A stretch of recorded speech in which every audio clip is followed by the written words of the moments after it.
우리가 물에 빠진 사람에게 많은 선물을 안겨준다면 그 선물은 그 사람으로 하여금 물속으로 점점 깊이 빠져들게 하는 재료가 될 겁니다. 그러나 물에 빠진 사람에게는 나와야 되거든요. 무채 나와야 금덩어리가 도움이 되고 음식이 도움이 되고 다 도움이 되는 거예요. 그런 것처럼 우리가 세상에 빠져 있는 사람이 많은 복을 받으면, 세상적으로 복을 받으면 그것이 하나님께 나오는데 큰 걸림돌이 될 수 있어요. 그래서 모든 걸 초월해서 하나님께 먼저 나와서 영육간의 회복이 되기를 주의 이름으로 축원합니다. 그런데 오늘 본문을 한 번 읽고 두 번 읽고 세 번 읽고 또 기도하다가 보면 처음에는 다른 사람을 보고 저 사람 탕자네 그렇게 보지만 두 번, 세 번, 네 번 읽고 기도하다 보면 내가 탕자구나 이런 걸 느껴져요. 네. 여러분 보면 나는 탕자가 아니야. 나는 예배 잘 참석하고 교회 잘 나가는데 뭘 내가 탕자냐? 그렇게 생각하지만 성경을 깊이 보면 우리의 마음이, 우리의 지식이, 우리의 가치관이 하나님의 통치를 벗어나면 그게 탕자예요. 그게 탕자예요. 저도 설교 준비하면서 내가 탕자의 요소를 나도 가지고 있구나 그러면서 회개하고 또 말씀을 준비했으니까 여러분 이 말씀을 들으면서 이건 누가 들어야 돼?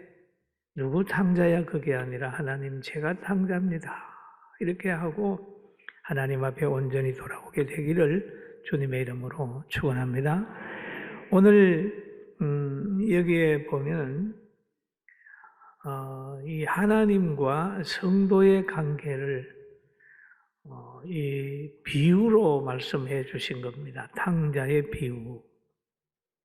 그런데 이 본문 속에 보면 부잣집이 등장을 해요. 그런데 재산이 넉넉한 가정에 두 형제가 있었습니다.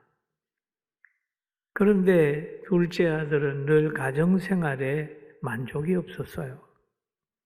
그래서 어느 날 아버지에게 가서 나에게 돌아올 분깃을 주세요 라고 얘기를 합니다. 그랬더니 아버지께서 주지. 그리고 그에게 재산을 다 줬습니다. 그에게 돌아갈 분깃을 다 둘째 아들에게 줬어요. 우리말로 표현하면 등기도 넘겨주고 또 현찰도 있는 거 그에게 분깃을 주고 다 줬단 말이에요. 얼마 있다가 둘째 아들은 그것을 다 정리해서 먼 나라에 갔다 그랬습니다. 아버지의 영향이 미치지 않고 아버지의 통치를 받지 않는 그 나라, 먼 나라로 갔습니다. 거기에 가서 자기 정욕대로 허랑방탕하면서 살았다 그랬습니다. 다 유흥비로 써버렸어요. 그런데 그때에 그 나라에 흉년이 들었습니다. 성경에 보면은 15장 14절에 그런 말이 다 없이 한 후에 라고 얘기를 합니다. 다 없이 한 후에 그 나라에 흉년이 들어 그가 비로소 궁핍한지라 가서 그 나라 백성 중 한 사람에게 붙여사니 그가 그를 들로 보내어 대지를 치게 하였는데 라고 얘기를 하죠.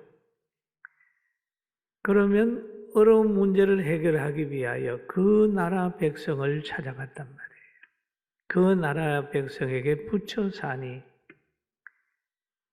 그는 이 집 나간 탕자를 대지를 치르고 그 대지 목장으로 보낸 겁니다.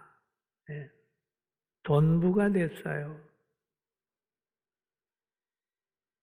대지를 치게 했는데 그 땅에 너무 흉년이 많이 들어서 돼지 먹는 지엄 열매를 먹고자 하되 주는 자가 없었다. 그랬습니다. 주는 자가 없다. 그러니 얼마나 배가 고프겠습니까? 그는 고통 속에 나날을 보낸 것입니다. 아버지를 떠난 이 탕자, 이것은 뭡니까? 하나님을 떠난 성도, 예수님을 떠난 성도, 진리와 성령을 떠난 성도의 모습이죠. 만약에 우리도 하나님으로부터 심령의 복도 받고 물질의 복도 받고 모든 복을 받았는데 이거를 다 복을 받은 거 가지고 세상의 나라에 가가지고 그들과 섞여 살면서 그들 문화 속에 빠져 살면 결국 다 잊어버려요. 기쁨도 잊어버리고 진리도 양보해버리고 예배도 안 드리고 그리고 늘 그 문화 속에서 불안과 초조 속에서 살게 되는 거죠. 이 탕자가 그렇게 되는 거예요. 왜냐하면 이미 이 아들은 아버지의 보호에서 벗어나 버렸습니다. 여러분, 아들은 아버지 보호를 받아야 됩니다. 근데 아버지 보호를 받지 않고 저 먼 나라에 가서 이방인 속에 섞여 사니까 거기에서 돈부가 되고 배고파 허덕이게 되고 고통 속에 빠지게 되는 거예요. 그런 것처럼 우리 그리스도인들도 하나님이 주시는 그 성품, 능력을 가지고 살 때 존귀해지고 보호받을 수 있습니다. 그러나 성령의 역사가 없고 진리가 없는 그런 세상에 가가지고 살게 되면 거짓과 위선과 세상의 문화에 빠져가지고 하나님을 잊어버리게 되고 고통 가운데 빠지게 되는 거예요. 여러분, 예수님을 믿다가 좀 약해지고 타락하고 어떤 방법을든지 실족해 있다 할지라도 여러분이 예수 그리스도를 구주로 믿잖아요. 이게 축복이고 실력입니다. 할렐루야. 아멘. 이게 축복이고 실력이에요. 이스라엘 백성이 아무리 타락한다 할지라도 그들은 돌아올 곳이 있는 거예요. 회개하면 회복이 되잖아요. 그래서 탕자를 보고도 돌아오라 그러잖아요. 성도는 정말 하나님 앞에 복받은 거예요. 그런데 이 사람이 둘째 아들이 환경을 보면서 자기 아버지와 함께 했던 때를 생각을 하면서 결단하는 모습이 오늘 성경에 기록되어 있습니다. 마태복음 15장 17절에 보니까 이에 스스로 돌이켜 이르되 내 아버지 집에는 양식이 풍족한 품꾼이 얼마나 많은가 나는 여기서 줄여 죽는구나. 아버지 집에는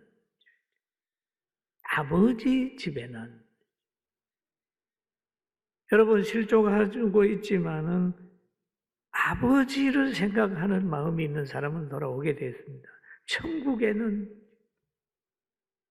내가 첫사랑 첫은혜 받았을 그때는 내가 얼마나 심령에 누림이 있었던가 생각을 해보게 되면 실족해 있다가도 힘을 내서 돌아오게 되는 거예요. 그러면서 나는 여기에서 줄여 죽는구나. 나는 여기에서 줄여 죽는구나. 스스로 돌이키는, 환경 때문에 스스로 돌이키는 거예요. 그러면서 아버지의 보호 받을 때를 생각을 합니다. 자기가 있는 위치가 얼마나 잘못되어 있는 것인 것을 깨닫게 됐습니다. 오늘날 우리가 코로나로 인하여 신앙생활 못하고 영적으로 정말 어려움 당하는 사람들이 있잖아요. 거기에서 나는 여기에서 더 이상 못 견딘다라고 할 때 이 사람 저 사람 찾아가서 위로받으려고 하지 말고 먼저 예수님 앞에 나와서 회개하고 성령의 능력을 의지하게 되면 불안과 공포와 빈 가슴이 채워진다는 사실을 믿게 되길 주의 이름으로 축원합니다. 마음껏 찬양하고 기도하고 그렇게 돼야 됩니다. 우리가 영혼이 만족이 없게 되면 육신적인 모든 것들도 다 만족이 없게 되었습니다. 회복이, 영혼의 만족이 육신적으로 가는 거지 육신의 회복이 영혼으로 오는 건 없어요. 아버지께 돌아오지 않고는 그 탕자는 회복할 길이 없어요. 누가 회복시켜 주겠어요, 그거? 세상에 탕자가 머물러 있던 그 나라에서는 돼지를 치는 농장에 가서 취직시켜 주는 것밖에 없잖아요. 여러분 병들고 힘들고 어려울 때 아버지 안에서 회복하게 되기를 주님의 이름으로 축원합니다. 할렐루야. 아버지 앞에 회개할 때 회복이 되는 겁니다. 회개할 때. 지금 우리 교회도 회개할 때 힘을 받는 거예요. 그 스스로 돌이켰다라고 하는 말 있잖아요. 시작이에요. 환경 속에서 나는 이래서는 안 되는데 라고 하는 분들은 빨리 일어나서 예수 그리스도의 십자가 보혈 그 능력을 의지하면서 회개하고 성령을 받아야 돼요. 그러나 예수님을 생각하지 않고 스스로 뉘우치는 사람들은 좌절합니다. 그 다음에 자책해요. 후회해요. 자기가 싫어. 자기가 싫게 되면은 사람 안 만나고 그냥 세상 비관하다가 나중에 가면 자살까지 시도하는 사람이 있습니다. 그 사람이 누구냐? 가룟 유다예요. 가룟 유다가 예수님 팔고 난 후에 상황을 가만히 보니까 그가 제사장들에게 장로들에게 속았거든요. 그러니까 그 은 30냥을 가서 유다가 어느 성소에 던져놓고 물러가서 스스로 목매어 죽은지라. 왜냐하면 자책하는 거예요. 그러나 자기의 잘못이 깨달아졌을 때는 나와서 기도해야 되거든요. 하나님, 내가 약해서 그랬습니다. 몰라서 그랬습니다. 내가 나쁜 사람이었습니다. 저는 이 세상을 이길 수 없습니다. 하고 무릎 꿇고 기도하면 회복할 수 있어요. 할렐루야. 그리고 성경에도 보면은 누가 자기 죄를 지적을 하게 되면 그 죄를 덮으려고 죄를 지적하는 사람을 죽인 사람이 있습니다. 저 헤롯이나 헤로디아나 그런 사람은 세례 요한이 잘못됐다고 그러니까 세례 요한을 죽여버렸습니다. 여러분, 죄는 숨긴다고 되는 게 아니에요. 죄는 죄가 드러나면 하나님 앞에 회개하는 게 문제 해결의 길입니다. 할렐루야. 그리고 바로 잘했던 분이 누구냐? 다윗이 죄를 진 후에 나단 선지자가 와서 다윗의 죄를 책망할 때에 그는 무릎을 꿇었습니다. 하나님, 제가 죄인입니다. 잘못했습니다. 회개했어요. 그랬더니 하나님이 다윗의 죄를 용서해 주시고 위대한 왕으로 그 인생을 마치게 만들어 주셨습니다. 사랑하는 성도 여러분, 우리는 돌아와서 회개하고 새 마음을 가지게 되길 주의 이름으로 축원합니다. 그리고 오늘 이 탕자가 아버지께 돌아가는 걸 보면은 상당한 결심이 있었습니다. 내가 일어나 아버지께 가서 이러기를 아버지, 내가 하늘과 아버지께 죄를 범했습니다. 그랬습니다. 하늘과 아버지께 죄를 범했습니다. 아버지 집에서 나가서 아버지를 근심시킨 것이 아버지에게만 죄를 진 게 아니라 이것이 바로 하나님 앞에도 죄인 것을 깨닫는 거예요. 놀라운 것입니다. 하나님과의 관계, 사람과의 관계, 이 두 가지가 다 걸리는 거예요. 그래서 그는 자기의 죄를 깨닫고 돌아가는 겁니다. 자기 죄를 깨닫고 돌아가리라. 깨닫는 거예요. 여러분, 죄를 진 사람들의 특징은요, 그 죄진 원인을 자꾸 남에게 돌려요. 돌아가면, 만약에 돌아가서 내가 나온 이유를 설명하리라. 그게 아니잖아요.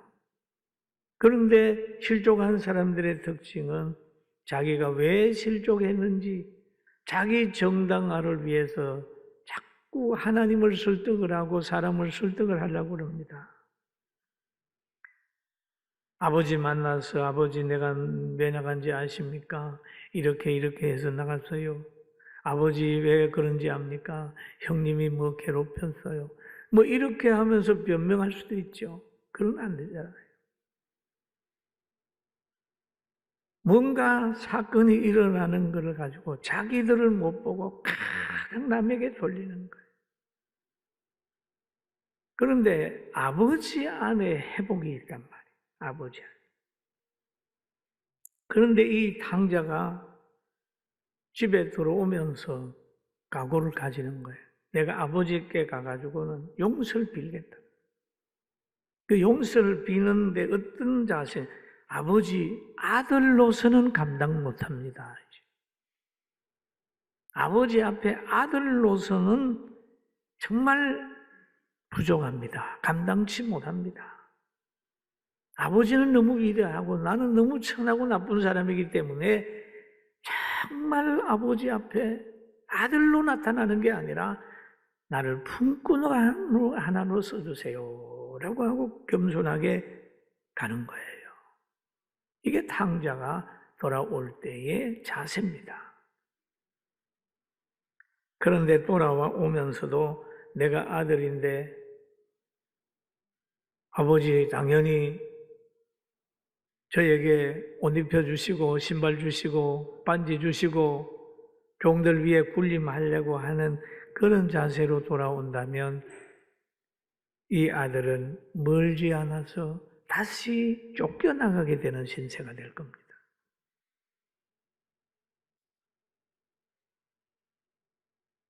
회개하고 돌아오게 되니까 자기를 비우고 겸손하게 돌아오게 되니까 아버지께서는 그냥 그를 맞아가지고 목을 안고 환영해 줬어요. 다 회복시켜 줬어요. 아들이 입는 옷을 입혔습니다. 아들만이 신을 수 있는 신발을 신겼습니다. 아들만이 끼워주는 반지를 끼워줬어요. 다 회복시켜줬어요. 그리고 살찐 송아지를 잡았어요. 풍악을 울렸어요. 동네 사람들에게 내 아들이 죽었다가 살아왔노라고 막 즐거워하고 동네에 잔치를 베풀었어요. 이게 아버지 마음. 사랑하는 성도 여러분, 성도들이 실족해 있다가 또는 새로운 신자들이 교회에 나오게 되면 하나님께서는 이렇게 기뻐하고 즐거워한다는 걸 알고 많은 영혼들을 하나님의 교회로 인도하고 돌아오게 하는 사람이 되기를 주의 이름으로 축원합니다. 아멘. 축복이에요. 그런데 돌아오게 되면 어려움이 있어요. 뭐냐 하면 집에 딱 들어옵니다. 둘째 아들이. 아버지는 엄청 환영하는데 둘째 큰 형님은 환영하지 않아요. 아버지가 그를 위하여 송아지를 잡고 풍악을 울리고 모든 신분을 회복해 줬어요. 그런데 큰아들은 뭐라고 그러냐 하면 아버지 잘못합니다. 아버지 잘못하고 계세요. 아버지의 살림을 장기와 함께 삼켜버린 이 아들이 돌아오매 이를 위하여 살찐 송아지를 잡으셨습니다. 이러면서 아버지에게 원망하기 시작을 합니다. 이 잘못하면 이렇게 교회도요, 하나님은 기뻐하고 그렇게 해도 성도들 편에서 보면은 자꾸 그 사람의 행위를 정죄합니다. 아, 저 사람은 어떤 사람인데, 세상에서 손가락질 받던 사람인데 왜 교회 왔지? 어떤 목적으로 왔지? 그러면서 자꾸 그 사람들을 공격할 수 있어요. 혹 여러분, 교회 나왔는데 누가 뭐 이런 얘기 저런 얘기하고 공격할 때라도 절대 밀려나지 마세요. 할렐루야. 하나님이 용서하고 환영하는데 큰형님같이 큰아들같이 집안의 탕자가 밀어내고 정죄한다고 해가지고 밀려나가면 되겠어요? 나는 누구 때문에 상처받아. 그럴 필요 없어요. 나와야 돼요. 다 회복돼야 돼요. 그러니 큰아들이 그렇게 불평하니까 뭐라 하냐 하면 그러지요. 아버지가 이르되 예, 너는 항상 나와 함께 있으니 내 것이 다 너의 것이다. 함께 있었던 것 자체에 감사해야 돼. 교회에 오랫동안 함께 신앙생활을 한 사람 그 자체에 감사해야 되지. 예배당 짓고 개척 멤버되고 그런데 아 내가 옛날에 많이 했는데 나는 뭐야 새로운 사람들이 뭐 모르네 굴러온 돌이 뭐 박힌 돌 빼네 이런 말을 하면 안 돼. 박힌 돌은 빠지지 않는 장소로 내려가면 돼요. 쫙 내려가서 받쳐주면요. 그 물이 되는 거예요. 우리 섬기는 자로 삽시다. 아멘. 섬기는 자로 살아요. 그리고 하나님이 나올 때에는 보면은 자기의 모든 걸 다 버리고 나와서 회개하면서 나오는 거예요. 아버지 이 맏형은 보니까 보면 용서를 못해요. 장기와 함께 먹어버린 아버지 살림을 먹어버린 거 저걸 어떻게 위해서 살찐 송아지를 잡았습니까? 막 이렇게 얘기합니다. 그런데 이 큰아들은 부유성이 없는 겁니다. 아버지의 재산이 아버지가 그러잖아요. 내 것이 다 네 것인데 이렇게 얘기를 하잖아요. 여러분 우리는 하나님의 아들이라면 하나님의 것이 다 우리 것입니다. 할렐루야. 그렇게 믿어야 돼요. 내가 실력이 없어서 못 해주는 게 하나님은 공기도 허락하셨고 물도 허락하셨고 건강도 허락하셨고 다 허락을 했단 말이에요. 학개서에 보면 그러는 거예요. 금도 내 것이요 은도 내 것이요 만군의 여호와의 말이냐면 하나님의 것이라는 거예요. 그리고 하나님께서는 얼마나 우리를 사랑하느냐 하면요. 독생자를 주시기까지 우리의 영혼을 구원하려고 했으니까 돌아와서 하나님의 사랑을 많은 사람에게 전하고 이번 주간에 온전히 돌아오게 되길 주의 이름으로 축원합니다. 우리 영상으로 예배드리는 분들 계시지요? 다음 주간에 나오세요. 다음 주간에 다 나와서 함께 감사하며 예배드려요. 딱 예배드려요. 돌아와야 됩니다. 마음도 돌아오고 생각도 돌아오고 삶도 하나님 앞에 돌아와야 됩니다. 그리고 아버지의 마지막 말을 보면 이런 말이 있습니다. 이 내 동생은 죽었다가 살아났으며 내가 잃었다가 얻었기로 우리가 즐거워하고 기뻐하는 것이 마땅하니라. 마땅하니라. 너는 동생이 잘못했다고 죄인이라고 그렇게 몰아붙였지만은 나는 아니다. 아버지는 그의 영혼을 보는 거예요. 우리가 즐거워하고 기뻐하는 것이 마땅하다. 여러분, 교회는 물질과 명예와 환경과 권력 모든 걸 다 초월해서 기뻐하고 감사하는 장소인 것을 기억하게 되기를 주님의 이름으로 축원합니다. 할렐루야. 지금도 하나님 우리와 함께 계셔요. 두세 사람이 모여 기도하는 곳에 하나님이 함께 하시겠다고 약속하셨습니다. 이번에 여러분 어떤 형편에 있든지, 어떤 상황 속에 있든지, 어떤 질병에 있든지 예수 그리스도 안에 나와서 보혈의 능력 덧입어서 회개하고 영적으로 회복하고 육신적으로도 강건히 해지기를 주의 이름으로 축원합니다.